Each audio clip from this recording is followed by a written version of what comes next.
The war it was trying to portray. $3 million went to helicopter rentals, $1.5 million to explosives. Typhoons destroyed many of the sets, and the jungle took its toll on everyone. Martin Sheen, the lead role, suffered a heart attack, and Coppola himself had to be hospitalized for acute exhaustion and dehydration. I was there in the middle of the jungle with everybody looking to me. We were having problems not only with the tremendous storms and difficulty and work relations. We were really at a point maybe where we couldn't finish the film. Just get us upriver.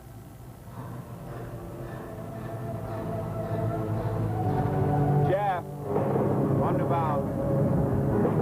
Stand by, please.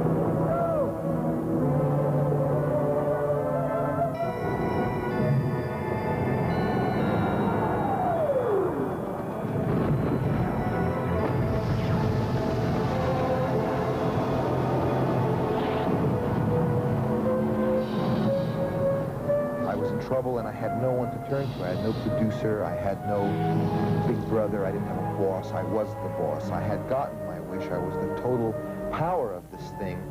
I finally reached the point where I would stop trying and I would go to bed thinking, it's over for me. I can't do it. And then at one point, at the lowest point in the film, I woke up the next morning and I realized it didn't matter.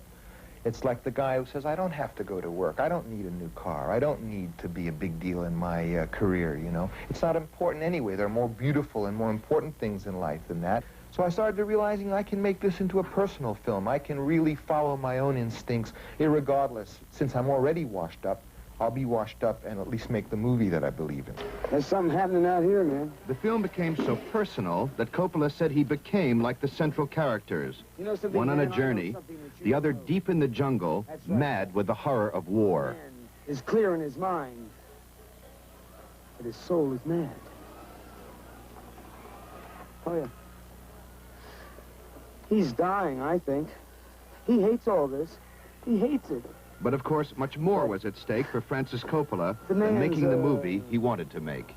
Before the film was released, a lot of people said, Coppola is a loser. It's all over. The film is a loser. I was the dark horse, and I didn't have a lot of help from certain establishment aspects that, you know, had no reason to wish me well. And very naively, I thought that the film would just go, you know, kind of very smoothly. We'd be done, and the film would be a great success, and then we'd go and we'd start the MGM of the future.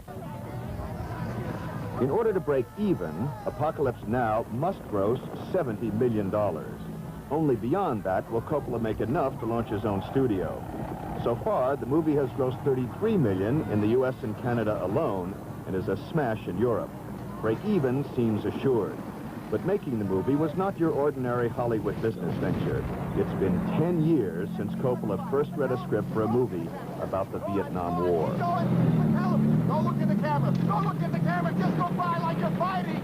Like you're fighting. Don't look at the camera. It's for television. Just go through. Go through. Just go by. Keep on going. Don't look. Go on. Keep going. Don't look at the camera. Go on. Keep going. All right. Come on. My intention was that I really do see Apocalypse Now as a film about rebirth. It was my hope that if audiences would look at the film, experience the film, make it sort of personal, make it their own, then they could kind of digest it and kind of rise above it. I'm a very optimistic person, and I believe that our future, not only of this country but of the world, is very exciting. Only, though, if we can let certain things of the past go, and that we can let what must die, die, in order to let what must come alive be born. And in a sense, Apocalypse was my small contribution to that way of thinking.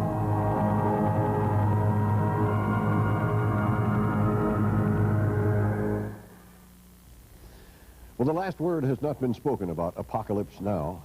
But I think we can say there's no doubt that Francis Ford Coppola has put forth a very strenuous statement about his vision of Vietnam and what it meant. 2020 continues in a moment.